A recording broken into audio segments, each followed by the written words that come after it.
Bem-vindos às Conversas Abertas na Universidade. Dedicamos este programa ao impacto que os fluxos migratórios têm hoje em Portugal. Um destino de milhares de imigrantes à procura de segurança, estabilidade e novas oportunidades. O sonho de um futuro seguro embate de quando em vez com a falta de documentos, condições precárias e uma enorme vulnerabilidade à exploração laboral. Para enfrentar os desafios que se colocam às forças de segurança pública foi construída com o apoio do PRR, uma formação focada na construção de comunidades mais seguras e inclusivas, onde os direitos humanos e a diversidade cultural são respeitados.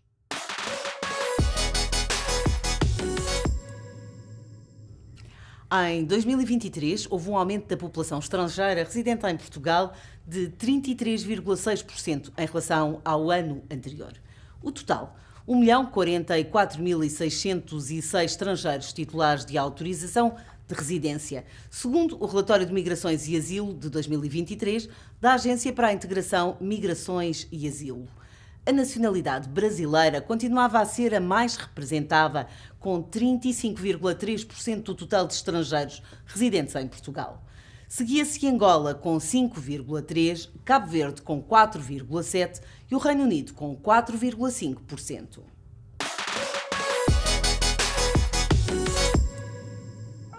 Garantir a segurança face ao aumento do fluxo migratório coloca novos desafios à PSP, que se vê confrontada com uma sociedade cada vez mais plural, onde a compreensão e o diálogo são exigidos. A função tradicional, centrada na manutenção da ordem pública, alargou-se para novas dimensões. Mediação intercultural, proteção dos direitos fundamentais e combate às diferentes formas de criminalidade associadas às migrações, como o tráfico de seres humanos e a exploração laboral. Para ajudar os profissionais da polícia, foi criada a microcredencial em migrações, conceitos e diversidade de estatutos. Vamos agora para a Ilha da Madeira, ao encontro de Helena Ribeiro, comissária numa esquadra de fiscalização e intervenção policial da PSP. Na formação que frequentou, adquiriu conhecimentos sobre os novos conceitos de migração, legislação e formas de garantir a segurança sem comprometer os direitos humanos. Eu pergunto-lhe, comissária Helena Ribeiro, o que é que destaca da frequência desta microcredencial? Trouxe-me primeiro definições chave que me deram alguma base para perceber algumas ocorrências que poderão ter ou não intervenção com estrangeiros, ou não, por exemplo, situações com refugiados, que é uma das grandes definições que também aprendemos na microcredenciação. Também deu-me bases a nível legal para poder intervir, mas foi mais a nível de conhecimento geral, muitas teorias a nível de imigrações, e deu a perceber como é que neste momento a Europa se está a desenvolver a nível de migrações, e nesse sentido foi extremamente interessante. Quais as situações que surgem com maior frequência no acompanhamento de estrangeiros no dia-a-dia?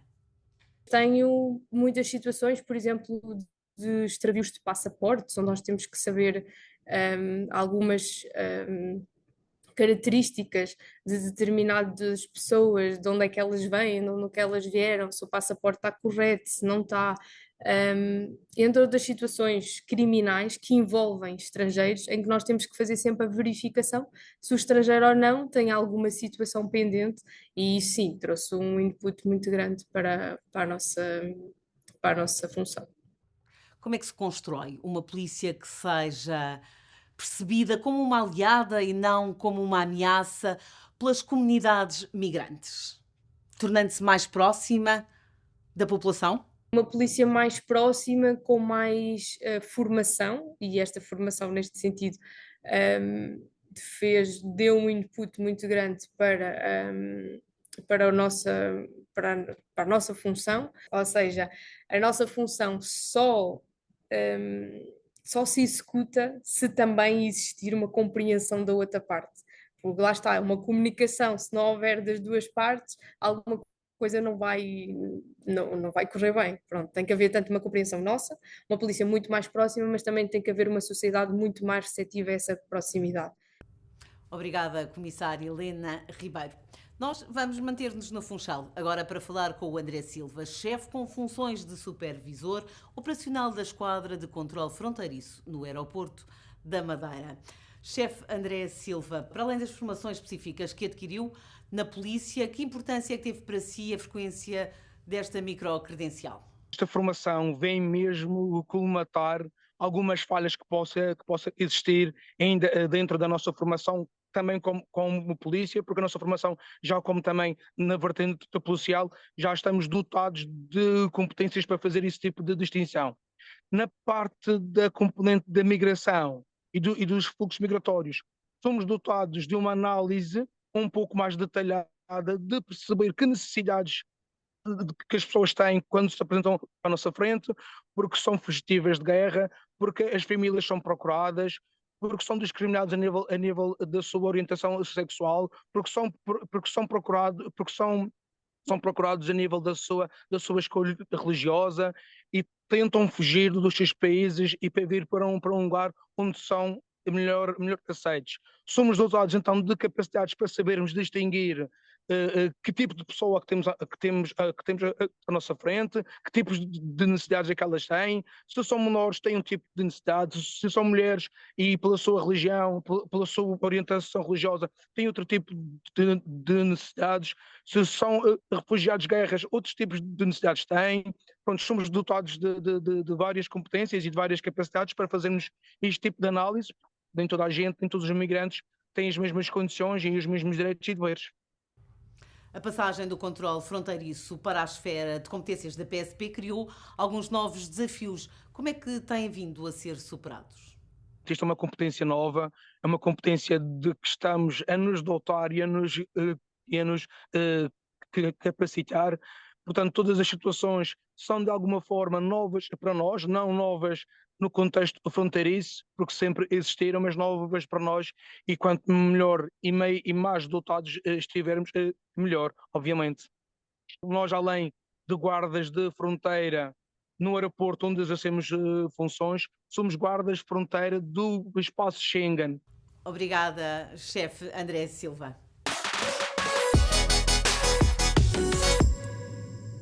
Há em Portugal, como em toda a Europa, a imigração ilegal é uma realidade silenciosa que ganha contornos cada vez mais complexos. Os percursos migratórios não são lineares nem únicos. A situação da irregularidade não implica que a pessoa tenha entrado ilegalmente no país ou que coloque um problema de segurança. São homens, mulheres e crianças. Fogem da pobreza, da insegurança, da falta de oportunidades e da guerra. Chegam a Portugal à procura de uma vida melhor, mas acabam muitas vezes na clandestinidade ou mesmo na exploração laboral. Das ruas para a sala de aula. O que foi adquirido na formação sobre migrações é agora alargado à formação de novas gerações de polícias. Docente no Instituto Superior de Ciências Policiais e Segurança Interna, o subintendente Carlos Correia promove a adaptação das técnicas policiais às populações imigrantes. E aí leciono 3 disciplinas, sendo que uma delas, em investigação criminal, eu adapto aquilo que é o contexto da entrevista cognitiva. Portanto, para quem não sabe não conhece o termo, não está tão familiarizado, a entrevista cognitiva são os processos de inquirição ou de interrogatório a uma pessoa. Naquilo que nós temos que adaptar para quem vem do exterior é uma mudança de paradigma grande. Nós temos que adaptar a entrevista cognitiva a alguém que vem do exterior e utilizando as regras nacionais, aquilo que nos diz o Código de Processo Penal, mas depois temos que imbuir a entrevista cognitiva de todo o que são processos culturais daquela pessoa. Imaginando que é uma pessoa que vem de Cabo Verde, tem processos culturais, valores diferentes de uma pessoa que, por exemplo, vem do Brasil, ou que vem do Reino Unido, ou que vem de um outro país, como a Índia, Paquistão, Bangladesh, o que seja. Portanto, o mundo indo-hispânico é muito diferente, então, do mundo mais culturalmente ocidental. E nessa medida temos que adaptar as entrevistas, porque temos que perceber em processos locais, quando as pessoas chegam ao nosso país, ou mesmo na investigação, nós temos que perceber se há situações escondidas ali por trás. Em muitos casos pode haver situações de tráfico de menores, tráfico de adultos, para fins de exploração sexual, para fins de exploração laboral e por aí fora. E nós temos que perceber estes contextos. Adaptar a estes contextos foi essencial o tipo de conhecimentos que eu obtive no curso. Porquê? Porque não tinha noção, como disse, da grandiosidade dos números e de onde é que as pessoas são provindas. E, nessa medida, fez-me, como nós temos uma carga letiva reduzida, não é possível dar tudo, temos que adaptar àquilo que faz mais sentido. E os números mostram a expressão da dimensão das rotas migratórias e daquilo que temos como fenómeno de imigração em Portugal, e nessa medida adaptei a formação para, no caso da entrevista cognitiva para estrangeiros, adaptei a formação em função das pessoas de onde vêm. Num quadro de multiculturalidade, a capacidade de comunicação e entendimento dos polícias é determinante. Desafiados a adaptarem-se não só nos métodos operacionais, mas também nos valores, prioridades e modelos de formação. Estamos a falar de números da ordem de 2022 para cá para quase 1 milhão de pessoas, portanto, significa que são números grandiosos mesmo na rota de imigração para Portugal. E nessa medida resultam num grande desafio. Naquilo que é a minha área para a pedagogia, resultam num desafio de percebermos, cada vez que temos um processo de crime, quem é que temos ali e perceber que as pessoas não conseguem identificar a nossa forma de estar, aparentemente, porque não são cidadãos de Portugal, não são portugueses e não estão imbuídos logo a partir da nossa cultura. Isso resulta de um processo de adaptação que tem que ser gradual, e nessa medida nós temos que adaptar a linguagem e temos que perceber, além de haver um intérprete, como é óbvio, que são regras legais, nós temos que adaptar a linguagem ao contexto e perceber também o conhecimento, mas não só a expressividade. Nós temos que saber, por exemplo, há países que há gestos que são mal entendidos. Para nós é um gesto comum, por exemplo, o fixe para nós é um gesto comum, mas no mundo hispânico o gesto é um gesto que é tido como mau, portanto resulta de uma ofensa. E nós temos que adaptar esse contexto e temos que saber que há perguntas que não podem ser feitas em determinado contexto, porque as pessoas interpretam isso mal de acordo com as suas culturas. E nessa medida resultou num grande desafio essa adaptação. Sim.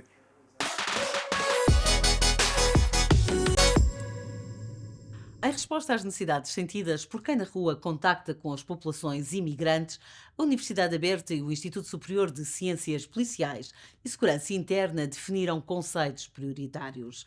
Da Universidade Aberta junta-se a nós o professor Paulo Costa, responsável pela organização da microcredencial, a quem eu pergunto quais são as principais informações a serem transmitidas por forma a melhorar a compreensão e também a realidade da imigração. Um dos elementos que parece interessante, por exemplo, é nós termos a ideia, que, parece que é transmitida esta ideia que nós estamos a ser invadidos por imigrantes, que as pessoas saem todos dos seus países e vão vão para a Europa, vão para os Estados Unidos. Mas, quer dizer, em 2020, só 3,6% da população mundial era migrante. Portanto, os outros 96,4% da população continuava a viver no seu país. A maior parte das pessoas continuam a viver nos seus países, mesmo quando as condições de vida são muito más, mas as pessoas continuam a viver nos seus países. Portanto, esse é um exemplo que nós podemos, que posso apresentar em relação a isso. Outro exemplo é que, por exemplo, tendemos a considerar, dentro da tal lógica da invasão e toda a gente quer vir para a Europa, etc. Efetivamente, quando nós olhamos para os dados, nós verificamos, por exemplo, que a nível europeu, o Reino Unido e a Alemanha fazem parte do top 5 dos países que recebem mais imigrantes. Mas, ao mesmo tempo, eles fazem parte do top 20 dos países que têm imigrantes, ou seja, eles são, quer dizer, quer os nacionais do Reino Unido, quer o Reino Unido, quer a Alemanha, são receptores de imigrantes, mas eles próprios também são na origem de fluxos migratórios para outros países. E em Portugal, professor, qual é o retrato da imigração? Quando nós olhamos para os dados, nós vemos que as 3 comunidades com o número maior de imigrantes é o Brasil, é Angola, Cabo Verde. E o 4º país é o Reino Unido. E depois, no top 20, ainda temos italianos e franceses. Quer dizer, e ninguém fala destes grupos, nem ninguém vê que estes grupos ninguém considera que estes grupos sejam um problema para a integração. Nós, se formos ao Alentejo, se formos ao Algarve, nós vemos comunidades de alemães, de ingleses, que muitos deles já estão residentes há muitos anos em Portugal, e eles não falam português, ou falam muito mal português, e quando falam connosco, falam inglês. E isto não causa nenhum problema de integração a ninguém. Quer dizer, nós temos um grupo de pessoas que falam inglês e não falam português, apesar de estarem residentes em Portugal há muito tempo, não é um problema para ninguém. Mas depois, noutros grupos, isso já começa a ser problema. Obrigada pelos seus esclarecimentos.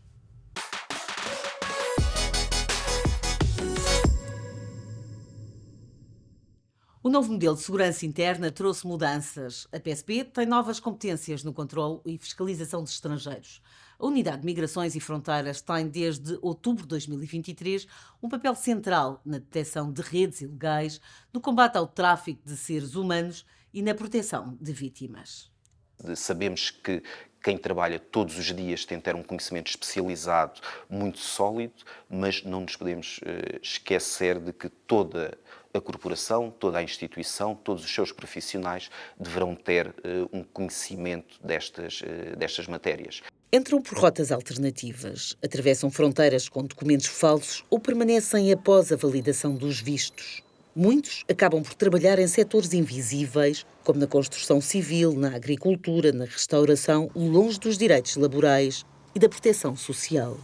Segundo o governo português, a Agência para a Integração, Migrações e Asilo tem vindo a recusar pedidos de residência. Terão sido emitidos, no primeiro semestre deste ano, mais de 4.500 notificações para abandonarem o país. As primeiras, de um total que se estima de 18 mil. O desafio é sempre, como é do conhecimento, abordarmos estas temáticas sempre com a premissa de que estamos a falar muitas vezes de dramas humanos em que as pessoas se encontram. Quando falamos de migração irregular, estamos a falar quando o processo migratório não correu bem, algo não correu bem, e temos de ter sempre em mente aquilo que é a realidade daquela pessoa, o contexto da pessoa, a história de vida daquela pessoa. Em termos futuros, eu diria que um grande desafio, não só de Portugal, mas dos vários Estados-membros, é a aplicação, a preparação e a implementação do novo pacto para as migrações e asilo, que de facto vai trazer muitas novidades naquilo que é o controle de fronteira e a fiscalização da permanência no espaço Schengen de cidadãos estrangeiros. São pessoas, muitas vezes vítimas de abusos, dívidas e promessas falsas, que pedem acolhimento, regularização e integração. A vulnerabilidade destes imigrantes torna-os alvos fáceis para redes de tráfico, exploração sexual e laboral. Nas formações que nós preparamos, quer internamente, quer nesta microcredencial da Universidade Aberta, no quarto módulo, quanto ao enquadramento normativo, 2 pontos essenciais, ou 2 objetivos, prendem-se com a identificação do que é uma permanência irregular em território nacional e dos procedimentos policiais aplicáveis, deixando absolutamente claro que não é por si uma situação criminal, não é crime, e a caracterização e a diferenciação de fenómenos criminais como o tráfico de pessoas e o auxílio à imigração ilegal. Temos feito também um trabalho com o Observatório do Tráfico de Seres Humanos, com a sua participação em várias formações internas, no sentido de os polícias ficarem aptos à identificação dessas situações no momento que é ainda de prevenção ou de reação inicial a esses ilícitos, que depois normalmente serão investigados pela Polícia Judiciária. Os pedidos de asilo em 2023 aumentaram 35,3% face ao ano anterior. De África vieram 1.382 pedidos, da Ásia 824. 82% dos beneficiários têm menos de 40 anos e mais de 62% são homens, segundo o relatório de Migrações e Asilo 2023 da Agência para a Integração, Migrações e Asilo. Ao nível do fenómeno migratório, teremos também de ter uma especial preparação para diferenciar aquilo que se trata de uma migração voluntária ou então de uma migração forçada, que algumas vezes pode dar origem a pedidos de proteção internacional, a pedidos de asilo, e nesse caso a polícia, claro, trata como pedidos de ajuda, como pedidos de asilo, quer a situação dos cidadãos que declaradamente pedem essa proteção internacional ao Estado português, mas também de onde se possa retirar das entrevistas que são feitas logo no momento de controle de fronteira, que aquela situação está numa situação objetiva de requerer proteção internacional. Fala-se de um fenómeno criminal ou de uma pobreza social? A nova realidade migratória traz divisões políticas e sociais. Uns defendem controlo apertado nas fronteiras, outros pedem regularização e integração.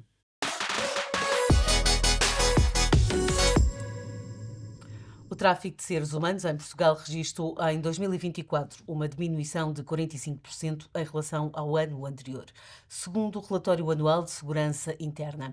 Para falar da importância da formação de quem combate todos os dias este flagelo, está connosco Rita Penedo, chefe de equipa do Observatório de Tráfico de Seres Humanos. Obrigada, doutora, por estar connosco. Começo por lhe perguntar a que é que se deve esta diminuição? A diminuição em 2024 nós observamos, quer nos registros que chegaram por parte dos órgãos de polícia criminal, globalmente, quer também por parte de organizações da sociedade civil ou outras entidades. Portanto, houve uma quebra em ambos estes grupos de fornecedores de dados, por assim dizer, de sinalizações. Temos que ver, ou seja, em anos em que existe um aumento, ou em vários anos em que existe um aumento, ou em anos em que existe uma diminuição, não se pode explicar apenas... Não há uma leitura direta. Não pode haver uma leitura direta e ser só relativamente àquele ano, quer para o aumento, quer para a diminuição. Tem que haver uma análise longitudinal para ver se é uma inversão de tendência, se foi algo isolado naquele determinado ano. Por exemplo, nos anos em que existe um aumento das sinalizações, por norma está associado a investigações com um número elevado de vítimas. Em anos onde não existem essas ocorrências, tende a diminuir. Portanto, temos que ver agora em 25, 26... Fazer uma leitura daquilo que aconteceu. Sim. Eu pedi, nesta altura, é importante percebermos qual é a missão do Observatório na atualidade, nos dias de hoje. O Observatório mantém a missão para a qual ele foi criado em 2008, que é fazer a monitorização deste crime, das suas vítimas em Portugal. Não quer dizer que antes não se fizesse ou não existissem dados ou informação estatística, não havia informação harmonizada a nível nacional. E, portanto, em 2008 fomos criados, temos uma história para trás, no âmbito do primeiro projeto sobre tráfico em Portugal, e a nossa missão é recolher dados de forma harmonizada do lado dos órgãos de polícia criminal, portanto, neste momento, GNR, PSP e Polícia Judiciária, e por parte das organizações da sociedade civil ou outras entidades que fazem parte do sistema de referenciação nacional. Doutora, como é que se combate este crime? Com perseverança, em rede. Tem que ser em articulação com tem as que ser outras em rede, forças. sim, tem que ser em articulação entre as outras forças de segurança, entre as forças de segurança e as organizações da sociedade civil, porque a intervenção vai desde a sinalização até à reintegração da vítima. Portanto, o trabalho tem que ser em rede e passando por todas essas etapas. A formação que é dada aos profissionais, sejam eles da PSP, GNR e mesmo Polícia Judiciária. A formação é essencial, quer para as forças de segurança, quer até para outras entidades. Estou-me agora a recordar, por exemplo, as Comissões de Proteção de Crianças e Jovens, o Conselho Português para os Refugiados, mas é essencial e a nível nacional a formação sempre constou dos planos nacionais de prevenção e combate ao tráfico, e está prevista também várias iniciativas no âmbito do 5º plano, que foi aprovado em dezembro de 24 e que vai entrar em vigor em 2025 até 2027, onde há ação de formação para diversos grupos e com diversos... Quer dizer, eu diria que a finalidade é a mesma, não é? Mesma. Exato. A finalidade é a mesma, é fazer uma sinalização célere, atempada, das presumíveis vítimas, comunicar os direitos, saber a referenciação, saber identificar os indícios. Só para ter uma ideia, entre junho de 2022 até maio de 2025, o Observatório deu, isolada ou em conjunto com outras entidades, cerca de 70 ações de formação e formou cerca de 4.800, e é principalmente formação à GNR e à PSP. E começamos com o enquadramento legal, obviamente, a nível internacional, europeu e a nível nacional, e depois passamos para a questão dos indicadores de apoio à sinalização. Qual é o perfil predominante, tanto das vítimas e também dos criminosos, naturalmente? Sim. Nós, neste momento, temos mais informação sobre as vítimas ou as presumíveis vítimas, porque a sinalização ou o registro começa na etapa da presumível vítima. E essa informação também é dada na formação, sempre com o alerta, se posso utilizar esta expressão, para não se criar uma espécie de profiling ou de perfis sobre vítimas, porque se a visão estiver muito focada, segmentada para uma determinada nacionalidade, para uma determinada forma de exploração, pode-se esconder, não é? Ou não ver outros tipos. Durante muitos anos, as vítimas eram principalmente comunitárias.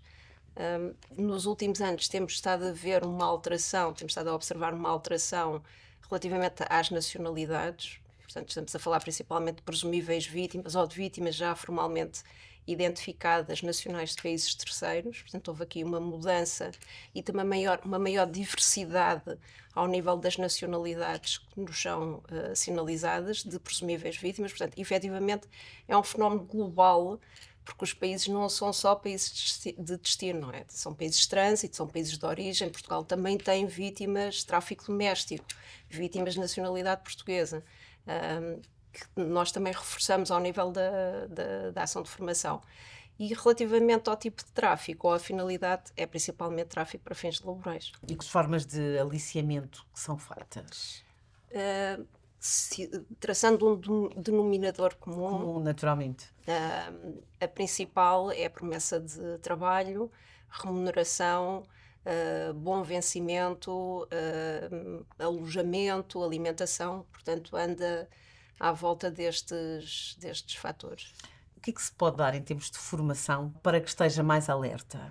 A formação, nós depois incidimos nessa bateria de indicadores que fazem parte do Sistema de Referenciação Nacional. Portugal tem dois, tem um Sistema de Referenciação global e tem, desde 2021, um Sistema de Referenciação Nacional específico para crianças presumíveis vítimas de tráfico. E que foi coordenado o grupo de trabalho pelo Observatório e foi lançado em 2021. E também estamos a dar formação no âmbito do Sistema de Referenciação para Crianças. De resto, o primeiro grupo profissional a ter formação foi a Polícia de Segurança Pública. Com a especificidade nesta formação é que, por norma, ou não raras vezes, melhor dizendo, quando falamos de tráfico de crianças em Portugal, estamos a falar de Portugal como país de trânsito. E, portanto, há uma bateria de indicadores que... Ou seja, que passam por cá para seguir, para entrar para outros países naturalmente. E, portanto, há aqui bateria de indicadores que os profissionais, que as polícias que estão em postos de fronteira aérea têm que utilizar e são distintos dos indicadores que são utilizados para a detecção, por exemplo, em território nacional. Portanto, eu diria que conhecer os indícios, esses tais indicadores que podem suscitar a suspeita. Os indicadores não são, como o Observatório costuma dizer nas ações de formação, não é uma prova matemática, 1 mais 1 por vezes não é 2, e portanto tem que ser uma aprendizagem, ou seja, quando foi ao nível da sinalização, ter na base esses indicadores, mas obviamente também uma sensibilidade e também o conhecimento da própria experiência profissional de outras áreas. Na formação também é dada uma dimensão que é importante, que é o impacto do trauma na vítima, porque isso pode mascarar ou levar a determinados comportamentos que podem não ser vistos como um comportamento típico de uma pessoa que é vítima de um crime. Portanto, será difícil, nas suas palavras, será difícil erradicar estes crimes? Tem que se apostar na prevenção primária, na formação, na informação, na sensibilização e de facto, trabalhar em rede a nível nacional, europeu e a nível internacional, nas suas várias dimensões. Doutora, muito obrigada pelos seus esclarecimentos. Pelos seus... Obrigada.